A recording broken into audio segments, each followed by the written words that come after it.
Alhamdulillah, wassalatu wassalamu ala rasulillah wa ala alihi wa ashabihi wa mawalah wa ba'd.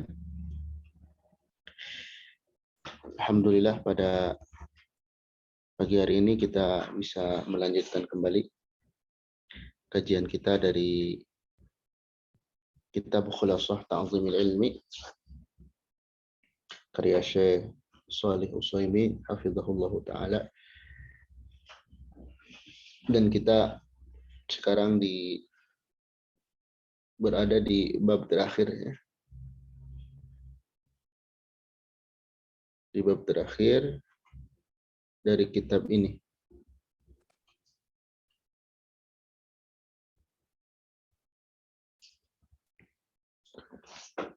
yaitu prinsip ke-20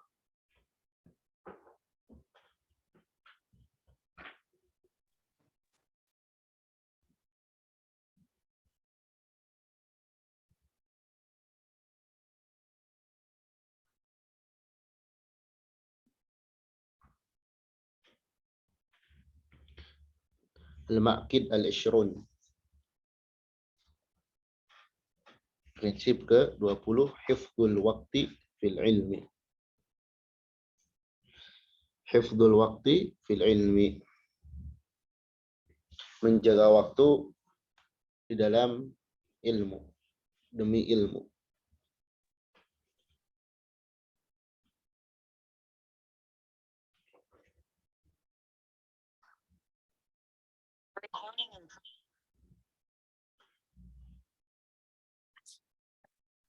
Kemudian di sini beliau langsung membawakan perkataan Imam Ibnu Jauzi rahimahullah. Kata Al-Imam Ibnu Jauzi, yang bagi lil insan, sepantasnya bagi manusia,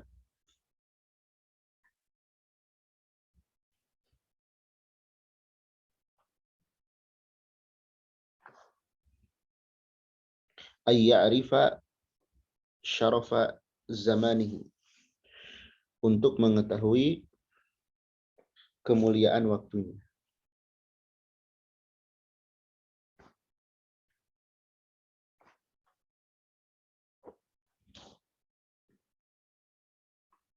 Wa qadra waqtihi, dan berharganya waktunya.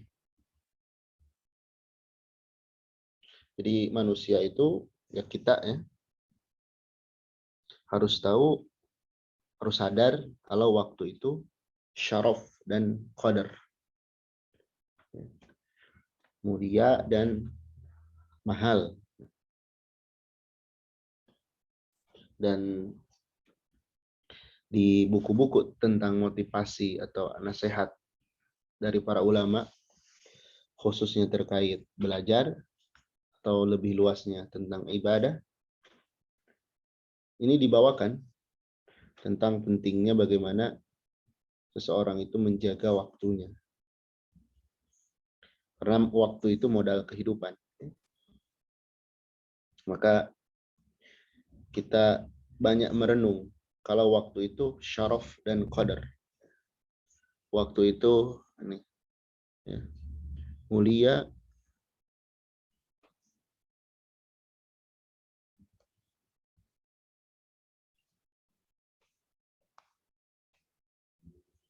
waktu itu mulia dan berharga. Waktu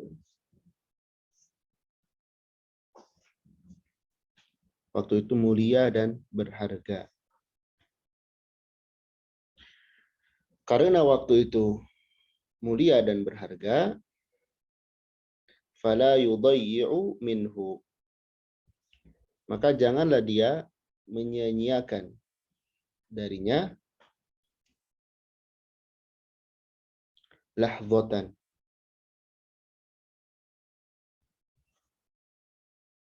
walaupun sesaat. Ya, walaupun sesaat, fi ghairi qurbah, untuk selain ketaatan, untuk selain mendekatkan diri kepada Allah.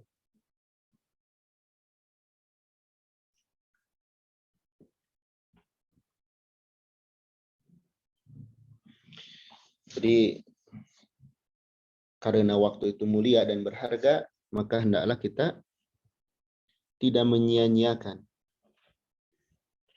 dari waktu itu, tidak menyia-nyiakan waktu walaupun sesaat, ya, walaupun sesaat. Bukan berarti setiap detik kita ibadah terus tanpa misalnya bekerja. Karena bekerja itu kalau diniatkan dengan baik, dia akan termasuk ketaatan juga. Bukan berarti kita misalnya sama sekali nggak boleh ngelakuin hal-hal yang sifatnya duniawi yang mubah. Tapi maksudnya wa yuqaddima fihi al-afdal fal afdal min al-qawli wal amal. Hendaklah dia mengutamakan, ya, mengutamakan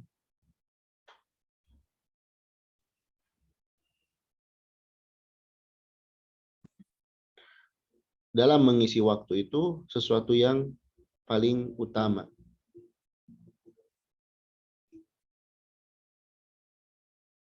Ya. Jadi mengutamakan dalam mengisi waktu fihi, ya, di dalamnya, dalam mengisi waktu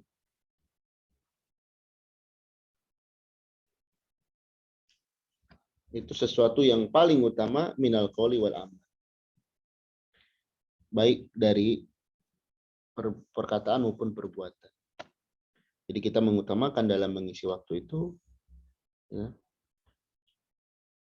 dengan ucapan dan perbuatan yang utama. Jadi kita bisa memilah, ya, mana ucapan yang perlu diucapkan, mana yang tidak perlu diucapkan, mana perbuatan yang perlu dilakukan, mana yang tidak perlu dilakukan, mana yang akan bernilai, mana yang tidak. Ya. Dan perlu diketahui waktu itu ya selain mulia juga berharga, nanti akan ada hisab. Pada hari kiamat, di antara pertanyaan yang akan ditanyakan kepada manusia itu tentang umurnya, waktunya itu dipakai apa.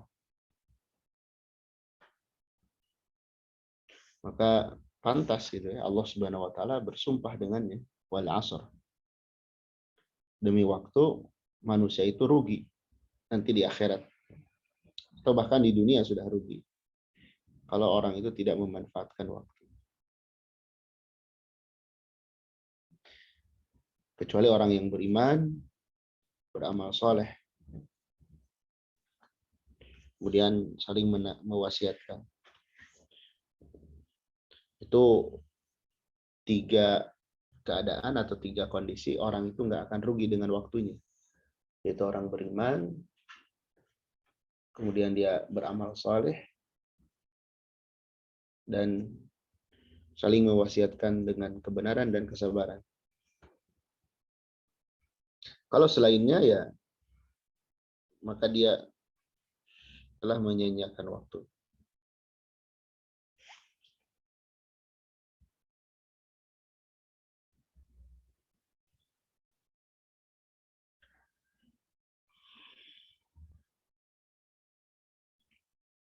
Wa min huna, dan dari hal ini, azumat,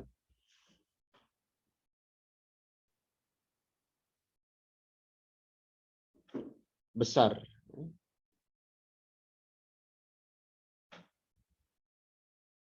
riayatul ulama lil waqti.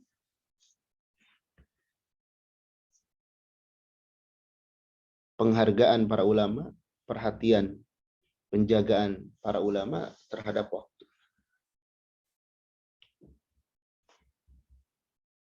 Jadi karena melihat kondisi tadi,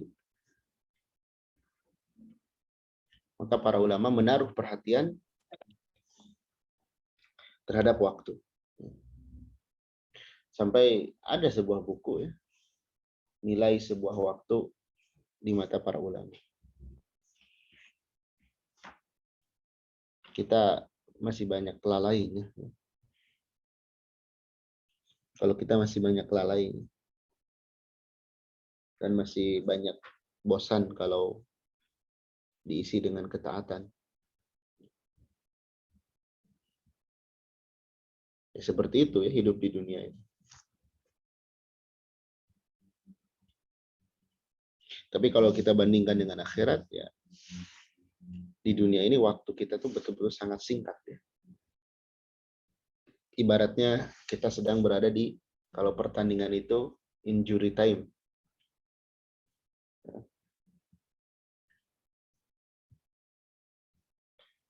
Jadi kalau orang sudah paham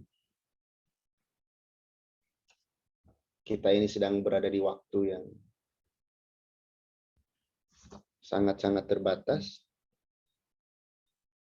maka dia akan betul-betul memanfaatkan.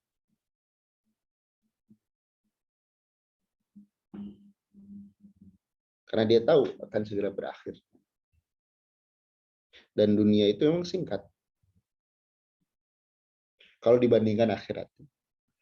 Kita di dunia paling mentok 70 tahun. Di akhirat, di yaumul mauqif, di hari kita berdiri di hadapan Allahnya saja, sebelum masuk surga atau neraka, ketika akan menghadapi perhitungan, timbangan, pembagian amal, dan sebagainya, itu sudah 50.000 tahun lamanya. Jadi sangat tidak sebanding dengan. Makanya manusia yang paham akan nilai waktu sangat berharga, dia akan memanfaatkan dengan sebaik-baiknya.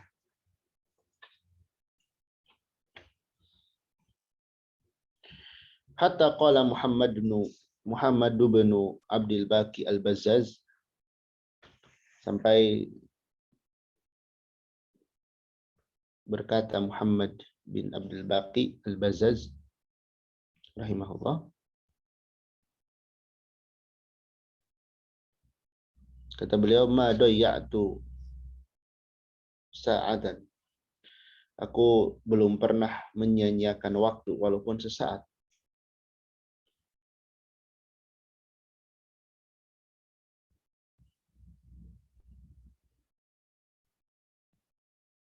Min umuri, dari usiaku, fi lahwin aw la'ibin, di dalam perkara yang tidak bermanfaat atau main-main.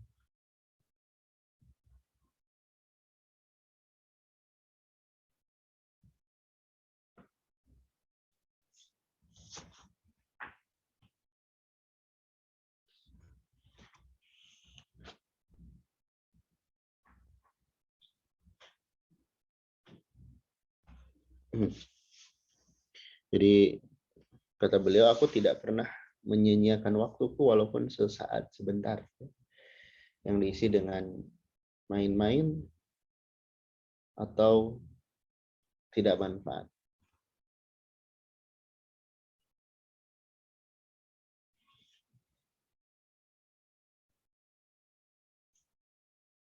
Makanya kita harus bisa mengkondisikan jiwa kita ketika kita bosan dalam aktivitas.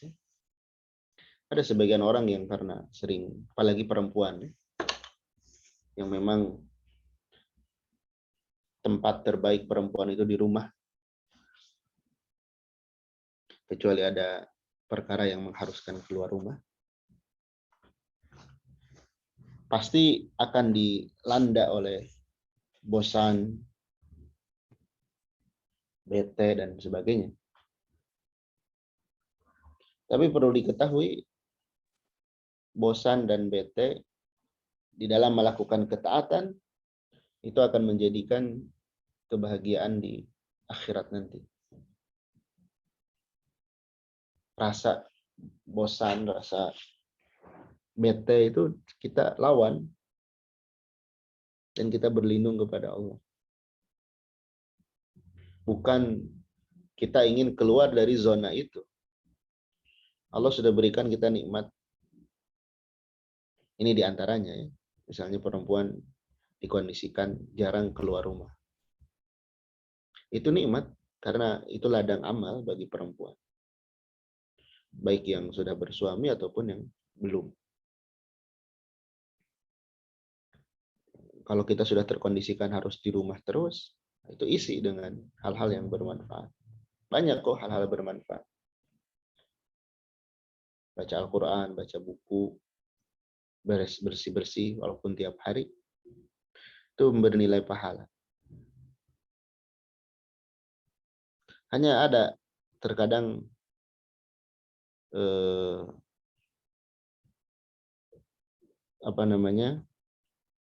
dibahasakan refreshing, keluar dan sebagainya. Yaitu dalam batasan-batasan mubah dibolehkan dengan catatan tidak sering, kemudian aman dari fitnah dan sebagainya. Tapi pada asalnya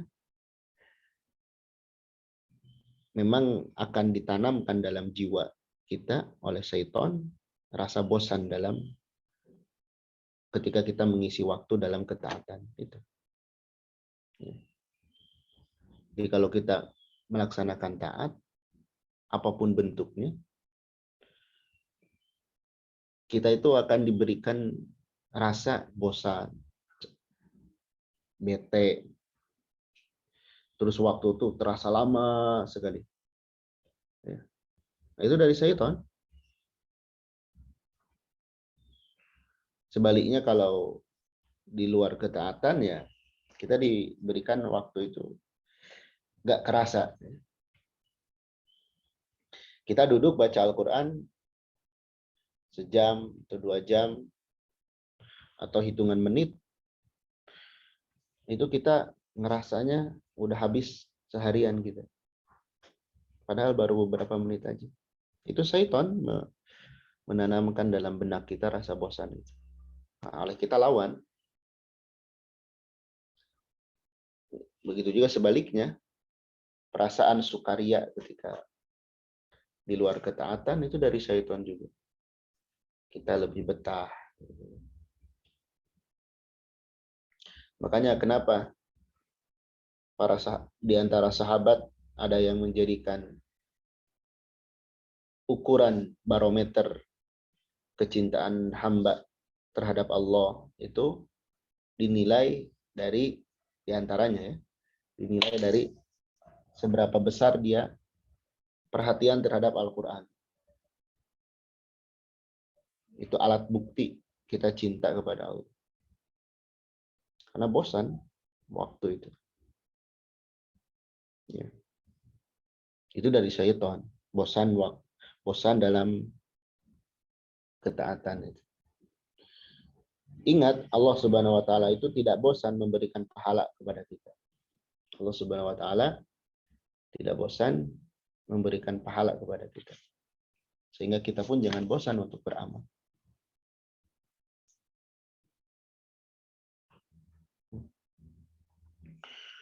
Wa qala Abul Wafa Ibnu Aqil, dan berkata Al-Wafa Ibnu Aqil, alladzi sannafa kitab al-funun, yang telah menyusun kitab al-funun,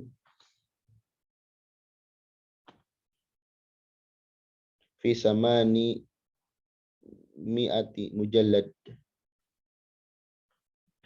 800 jilid, yang tebalnya 800 jilid.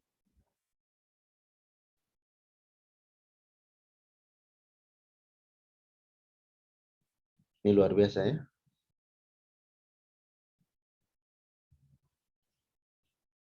Bisa nulis karya sampai 800 jilid.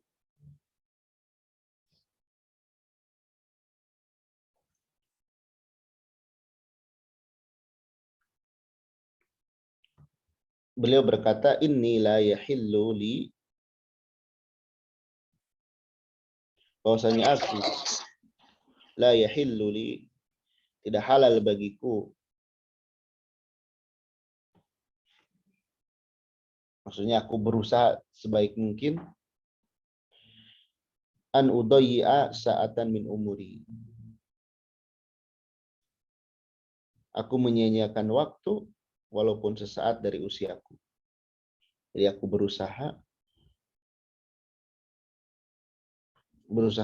sekuat tenaga untuk tidak menyia-nyiakan waktu walaupun sesaat.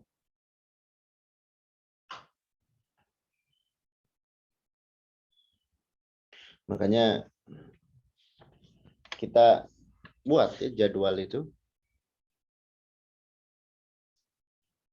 serapi mungkin dan kita iltizam padanya.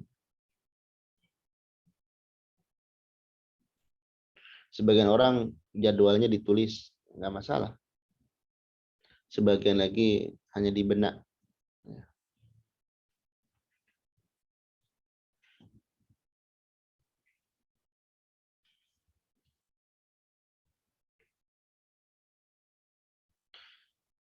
Jadi modal kita sama ya, 24 jam. Kita dan ya seluruh manusia yang hidup di muka bumi ini sama modalnya 24 jam.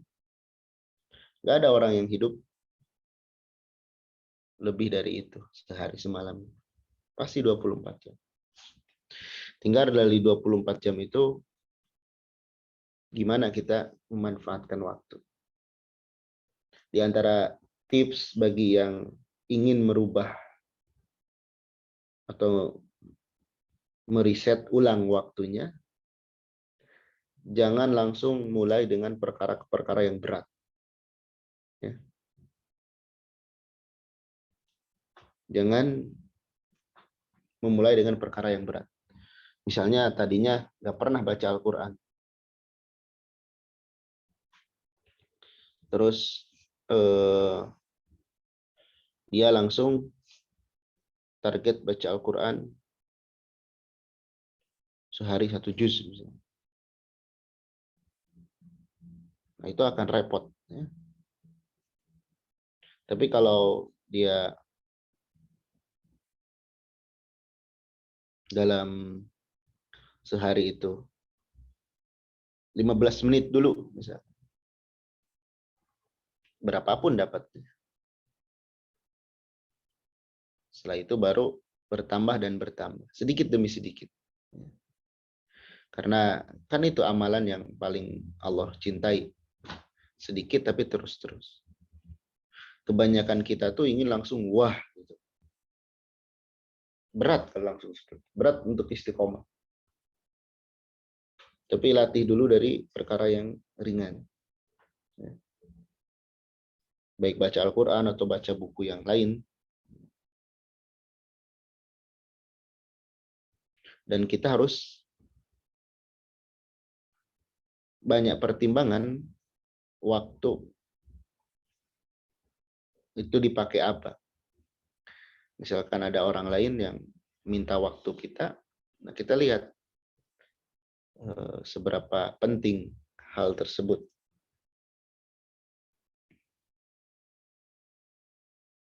Pertimbangannya, apakah itu bermanfaat gak bagi kita buat nanti di akhirat kelak gitu ya.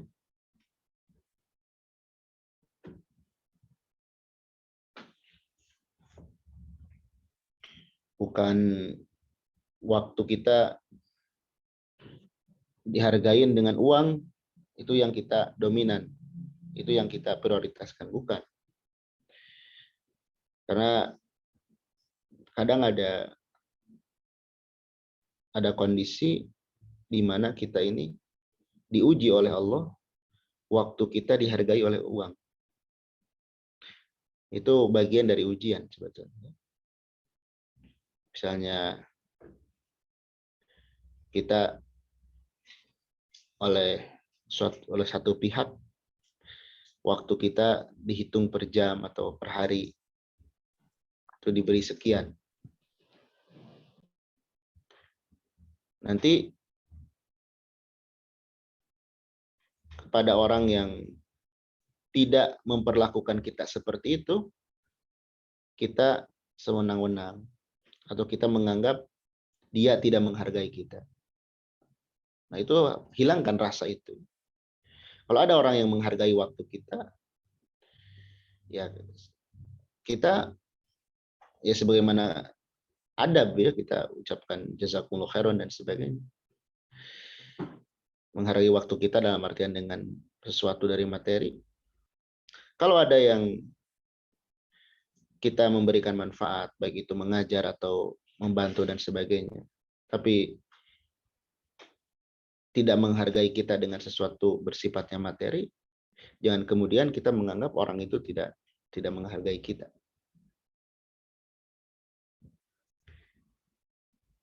Dan tentu kita pun membantu semampu kita, tidak memaksakan harus semua orang kita layanin, nggak mesti.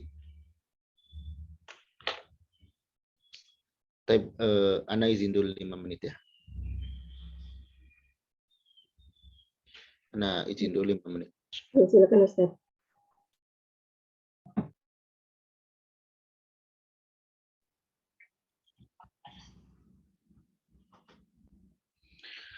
Bismillahirrahmanirrahim.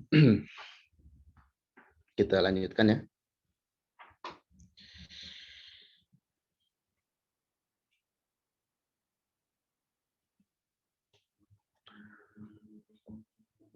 Beliau menyatakan wa balaghat bihim al-hal, dan sampai-sampai keadaan itu saking mereka menghargai waktu ya. Sampai kondisi mereka itu ayyuqra'a alaihim halal akli. Para ulama itu mengajar murid-muridnya dalam keadaan makan.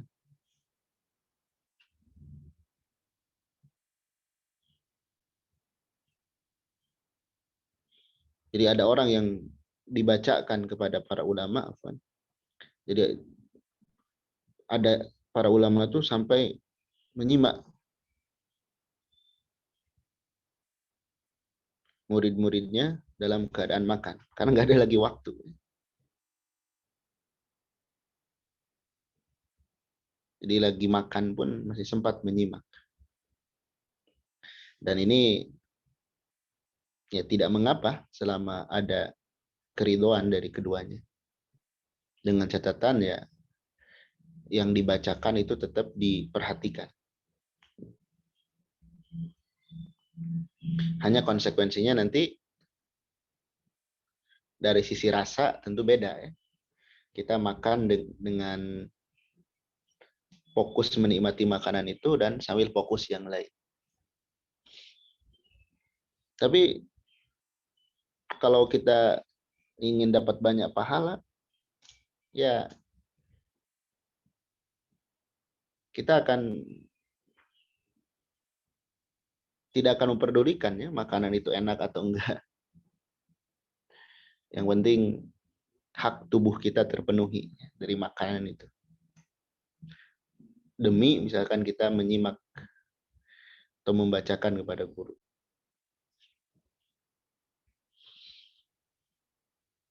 Ada yang sambil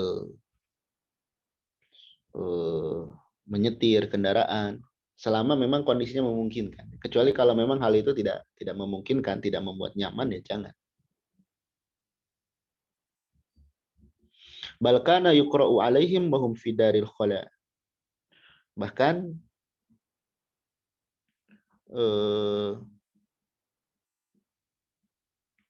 para murid itu dibacakan kepada mereka, kepada para ulama, wahum fi daril khala.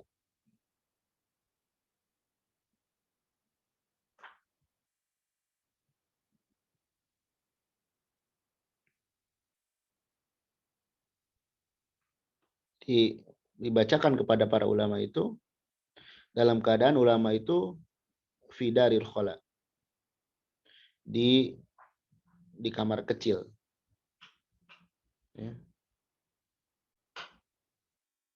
Yang membacanya tentu di luar, ya. Membacanya tentu di luar. Dan ini tentu ya apa namanya,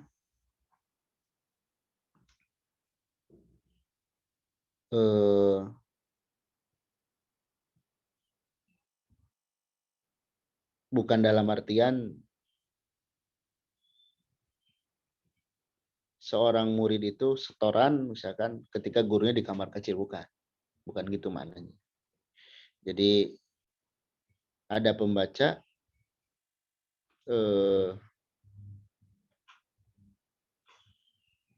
ada yang membaca di luar yakni ya di rumah atau di luar mana, menunggu gurunya karena gurunya sedang di kamar mandi umpamanya. Karena ya tidak boleh juga misalkan gurunya sedang di kamar kecil tentunya dibacakan dengan maksud supaya disimak, itu enggak. Ya. Tapi muridnya tetap baca ketika menunggu gurunya. Ketika gurunya sedang ke kamar kecil, muridnya tetap baca. Bukan baca setoran gitu ya. Baca maksudnya memanfaatkan waktu muridnya itu. Muridnya memanfaatkan waktu. Memanfaatkan waktu ketika gurunya izin misalkan ke kamar kecil. Bukan dipahami setoran pas gurunya ya itu enggak tentu ya. Tapi ini ya para ulama terdahulu sangat memanfaatkan waktu. Fahfad ayyuhat talib waqtaka.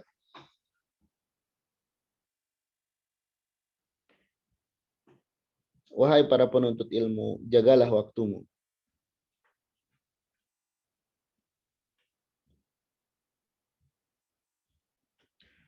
Falaqad ablagha al-wazir salih ibnu Hubairah fi nushika biqaulihi. Maka alangkah menyentuhnya, sungguh telah menyentuh perkataan seorang menteri dalam nasihatnya. Ada seorang menteri yang menasihatinya. Wal waktu anfasu ma unita bihiftih. Waktu adalah sesuatu yang paling berharga untuk diperhatikan dalam menjaganya. Waktu adalah sesuatu yang berharga untuk dijaga.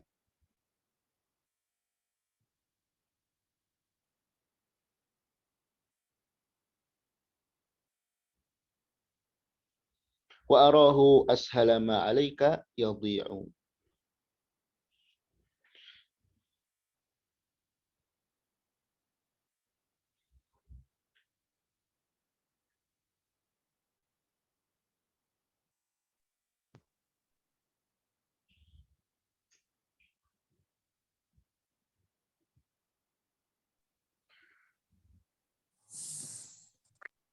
Tapi wa arahu, aku menyangka dan aku meyakini bahwasanya waktu itu ashala ma 'alaika yadhi'u. Sesuatu yang paling mudah untuk engkau sia-siakan. Jadi waktu itu paling berharga untuk dijaga, tapi ternyata waktu juga merupakan hal yang paling mudah untuk disia-siakan. Maksudnya kalau kita tidak menjaga waktu itu, kita akan menyia-nyiakannya.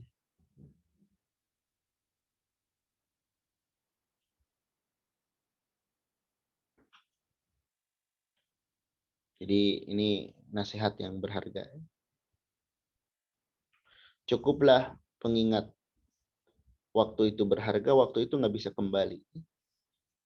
Waktu itu nggak bisa kembali. Makanya nanti penyesalan orang-orang yang sudah meninggal dan akan diazab, ya, itu terkait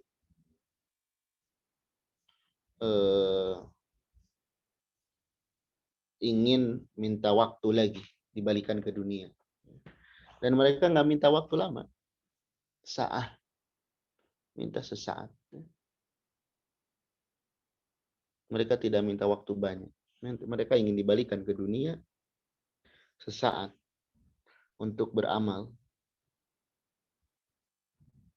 Ya. Maka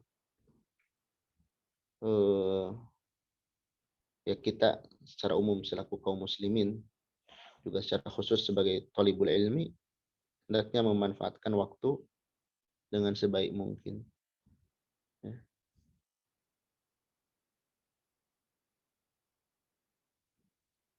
Baik, kita sedikit buat catatan, ya.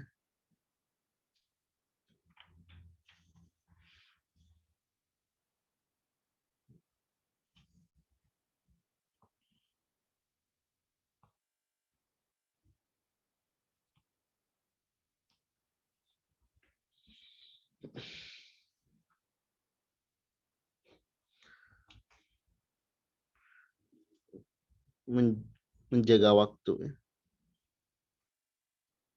Menjaga dan menghargai waktu.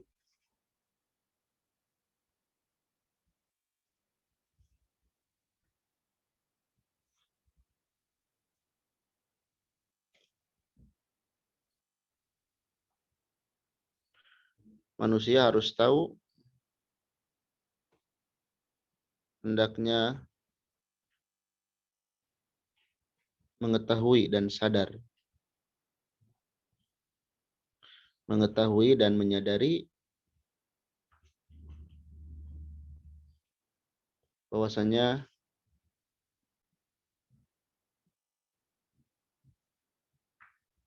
betapa mulia dan mahalnya waktu itu.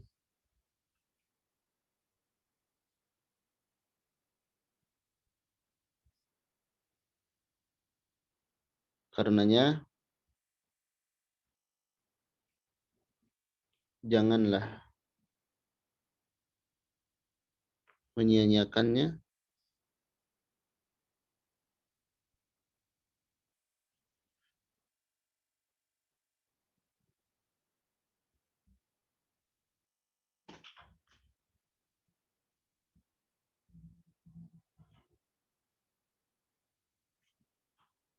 walaupun sesaat, di dalam perkara yang bukan ketaatan.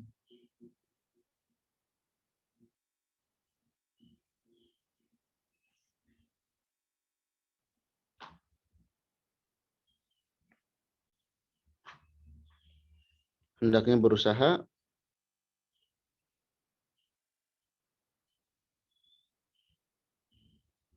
mengisinya dengan amalan-amalan yang utama.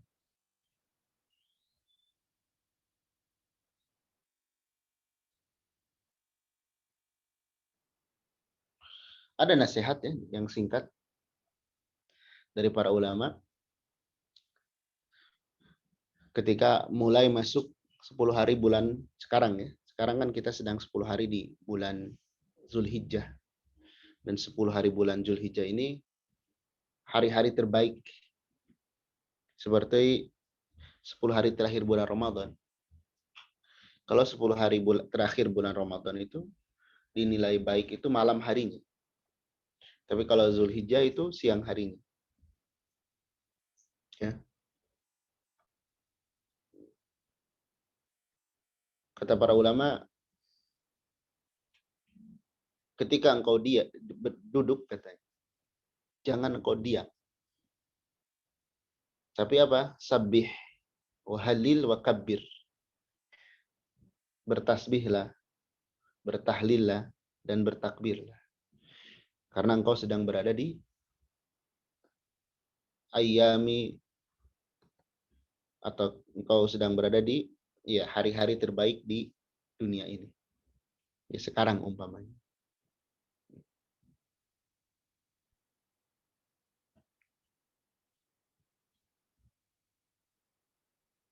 Baik. Kemudian para ulama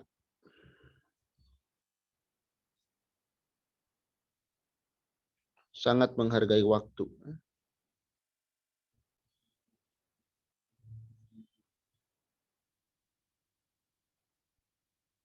Mereka berusaha tidak menyia-nyiakannya.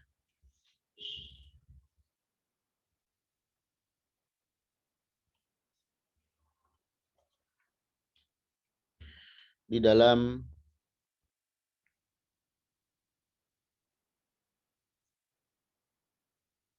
aktivitas yang tidak bermanfaat.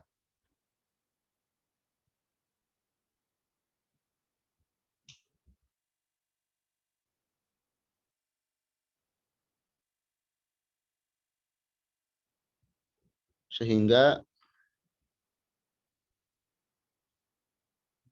waktu mereka berkah.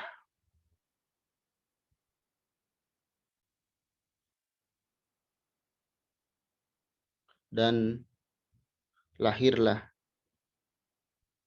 banyak karya.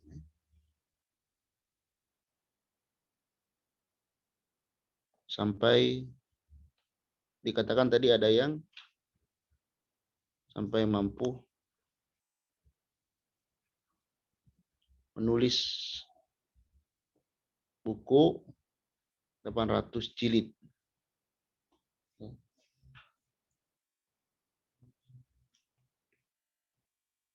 Ini sampai mampu menulis buku 800 jilid, kemudian mengajar ketika dalam kondisi apapun.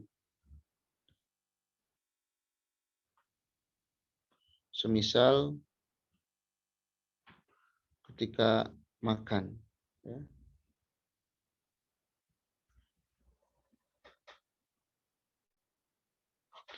Ada juga nasihat ulama yang lain. Jadi ada seorang ulama dulu yang diajak ngobrol. Kalim nih katanya. Ayo ngobrol kok, ayo cakap-cakap dengan aku. Kata ulama tersebut, hayo, tapi syaratnya satu katanya.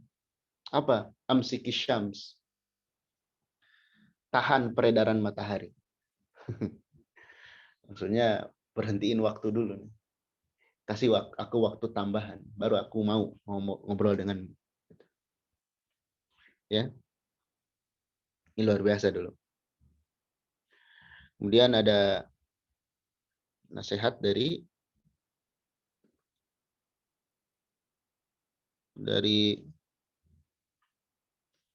Ibnu Hubairah.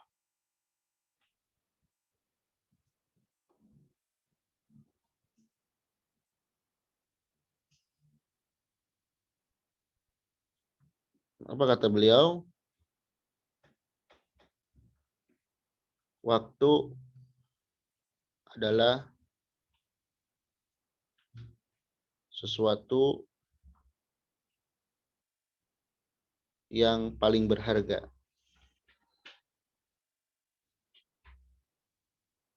untuk dijaga dan diperhatikan.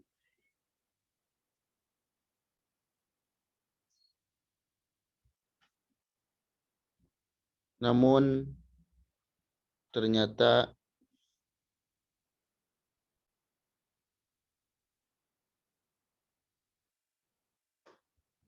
ia adalah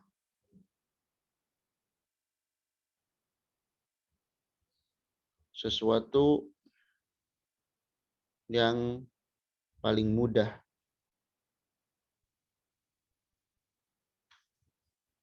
engkau sia-siakan.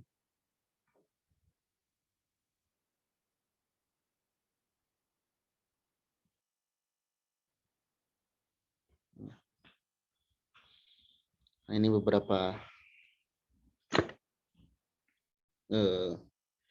nasihat ya dari para ulama kita.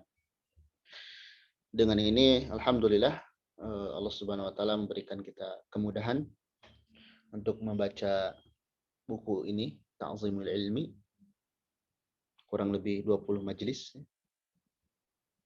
Jadi tidak terasa, berarti 5 bulan kurang lebih kita membahas buku ini.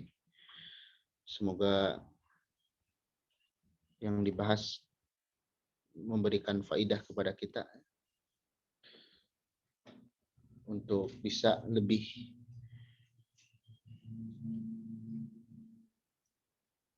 beradab dalam menuntut ilmu. Dan tentu ini bukan akhir ya. Kitab adab itu banyak. Paling tidak setelah ini bisa membaca kitab Tadhkiratus Sami wal Mutakallim. Itu sudah ada terjemahannya ya. Dan kita bisa membacanya agar kita bisa lebih beradab lagi. Atau kita menyimak kajian-kajian dari asatidz lain. Semisal yang membahas Tadhkiratus Sami wal Mutakallim ada Ustaz Nuzul Fikri hafizahullah. Beliau membahas secara detail dari kitab tersebut yang sangat banyak sekali faidah dari beliau. Ya. Dan insya Allah untuk lanjutan dari kitab ini sudah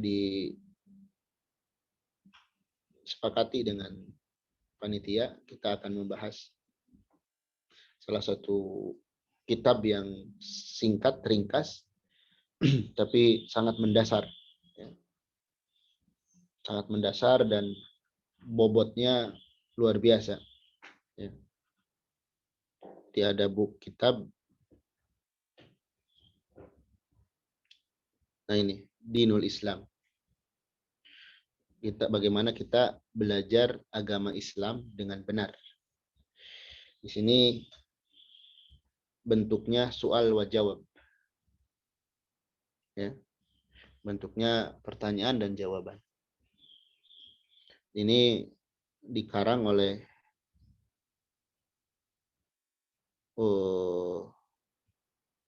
Dr. Umar bin Abdurrahman bin Muhammad Umar.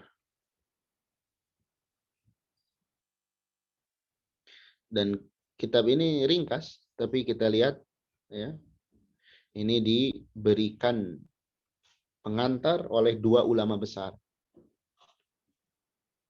saat ini, baik di Saudi Arabia maupun oleh dunia diakui. Yang pertama oleh Syekh Abdul Aziz bin Abdullah Al-Syekh, beliau mufti Saudi Arabia, dan oleh Syekh Shalih bin Fauzan Al-Fauzan, ulama besar yang tidak diragukan lagi keilmuannya, karyanya, waroknya, kesolehannya dan sebagainya. Jadi kita pilihkan buku ini, dan ini dasar ya, ini dasar. Di buku ini ada tiga subbab nanti. Jadi ada 3 bab, maksudnya 3 pembahasan pokok. Ya, ada 3 pembahasan pokok.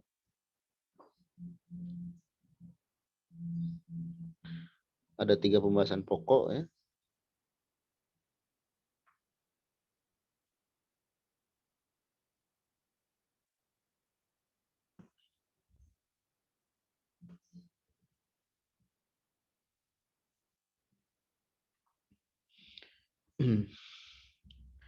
Yang pertama ada akidah dasar ya.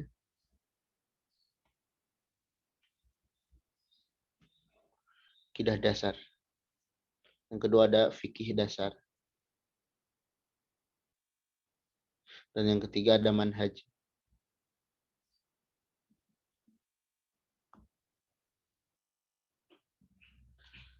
Ini isi buku ini. Ada akidah dasar, ada fikih dasar, ada manhaj. Dan ini berguna bagi kita semua. Agar kita selamat dunia dan akhirat.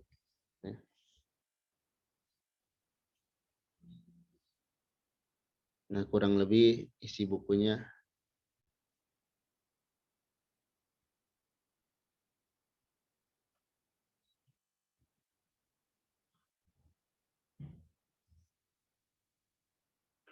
seperti ini ya. Misal bab usul salasa, mahiyya usul as-salasa allati yajibu ala kulli muslim wa muslimatin ma'rifatuha. Jadi bahasanya ringkas tapi berbobot. Insyaallah kita mulai di pertemuan berikutnya. Kita memohon kepada Allah Subhanahu wa taala semoga atau mudah-mudahan Allah mudahkan kita ya untuk membahas ini, memahaminya dan juga mengamalkannya. Tapi barakallahu fikum, dari ana untuk pembahasan pagi hari ini cukup. Barangkali ada yang perlu dijelas atau ditanyakan, dipersilahkan. Baik, jazakumullah khairan Ustaz, barakallahu fikum. Alhamdulillah, pembahasan kitab tentang Khulasah Ta'wimul Ilmi sudah di penghujung, artinya insya Allah kita akan masuk ke dalam pembahasan kitab yang baru. Bagi umat yang ingin bertanya, silakan langsung open mic ya.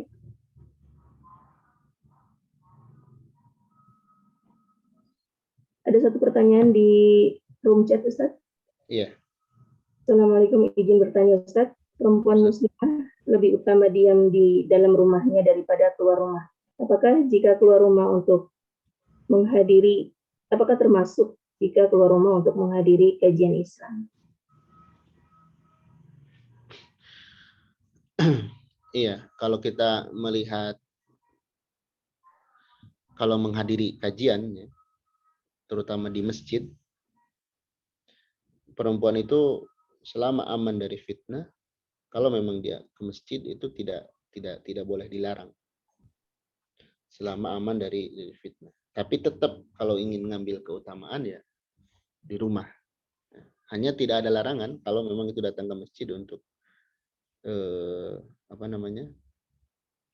kajian. Jadi keluar rumah itu selama aman itu tidak ada larangan. Hanya menetap di rumah itu yang paling utama.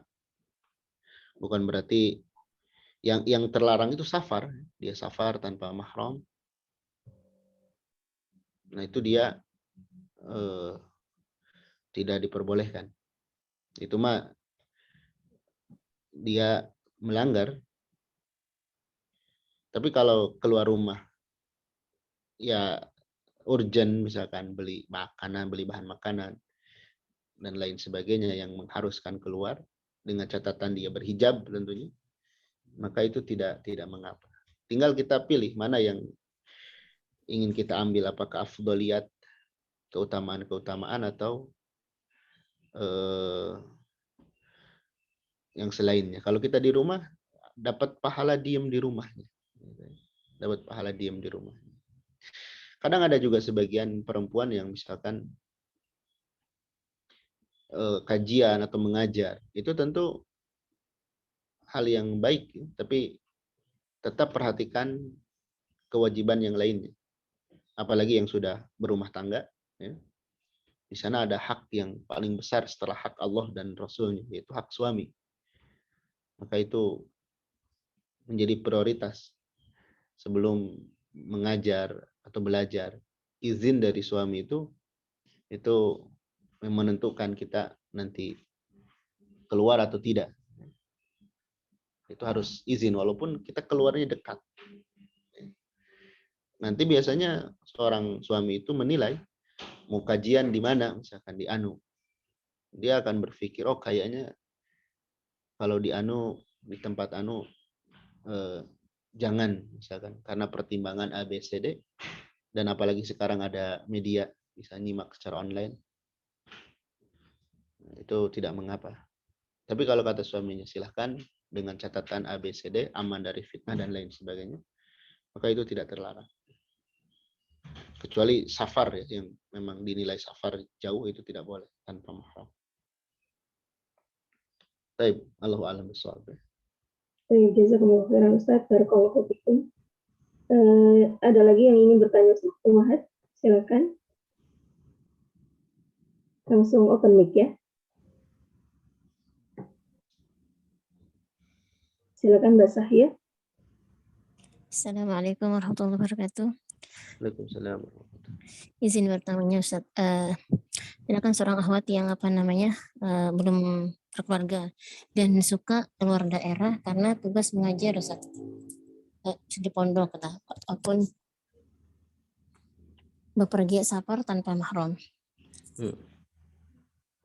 Ini gimana Ustaz? Karena memang tugasnya di luar gitu dan diminta untuk di luar daerah gitu. Gimana Ustaz? Itu mengajarnya Di pesantren. dalam waktu maksudnya lama atau sesekali? Ya sesuai dengan kontrak, misalnya saya menandatangani kontrak 2 tahun ya 2 tahun, atau mungkin lebih tambah kontrak ya udah bisa lanjut gitu. Tapi ini sudah berjalan bertahun-tahun Ustaz, di Pulau Jawa, di luar daerah Pulau Jawa, sedangkan saya bukan. Ini gimana Ustaz? Ya pas berangkatnya aja diantar sama mahram. Diangkatnya gini Ustaz, berangkatnya sampai bandara aja, tapi dari bandara, misalkan dari bandara daerah saya sampai ke sana, ke luar daerah tuh nggak diantar, cuma diantar dari rumah aja sampai bandara itu, setelah itu sendiri. Terus nanti setelah nyampe bandara dijemput sama mudir pondok itu. Gimana, Terbaik itu diantar ya sampai ke tempat tujuan. Karena kan yang ditanggung cuma sendiri Ustaz. Pondoknya menanggung sendiri, nggak menanggung mahram gitu Ustaz. Dan qadarullah untuk yang mengantar nggak ada orang tua, sudah tua dan nggak, sedangkan adik lelaki satu-satu nih jauh, dia berada di luar daerah juga. Jadi dengan kondisi ini ya sulit gitu, nggak adanya John ipar, Musa ipar yang mengantarkan, nggak mungkin juga Ustaz. Ini bagaimana sih? Sebaiknya berhenti atau gimana, atau ya di daerah sendiri saja atau gimana sih? Iya, yang terbaik demikian ya. Jadi yang jadi persoalannya ketika kita berangkat menuju ke sananya. Adapun di sananya mau berapa lama itu tidak, selama aman ya, itu tidak mengapa. Kita nggak kebayang umpamanya ketika kita ingin beramal, kemudian juga kita dalam keadaan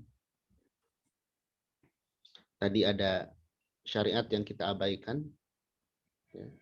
Kita nggak tahu kan di perjalanan celaka atau gimana. Nah, itu yang kita pertimbangkan. Yang kita pertimbangkan. Tentu ya maslahat dan mudarat dalam mengambil konsekuensi itu pasti ada. Tapi kalau kita memastikan maslahat secara dunia dan agama itu yang terbaik, walaupun di awal-awal kita merasa tidak, ya kasarnya tidak senyaman yang atau tidak sekondusif yang sedang dijalani, tapi insya Allah nanti Allah akan perbaiki keadaan kita. Itu yang afdaliyatnya. Baik, Allah a'lam bishawab. Baik, jazakumullah khairan Ustaz. Barakallahu fikum. Kita cukupkan Ustaz. Baik, barakallahu fikum, semoga bermanfaat ya.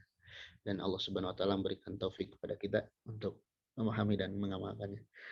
Subhanakallahumma bihamdik, asyhadu an la ilaha illa anta, astaghfiruka wa atubu ilaik.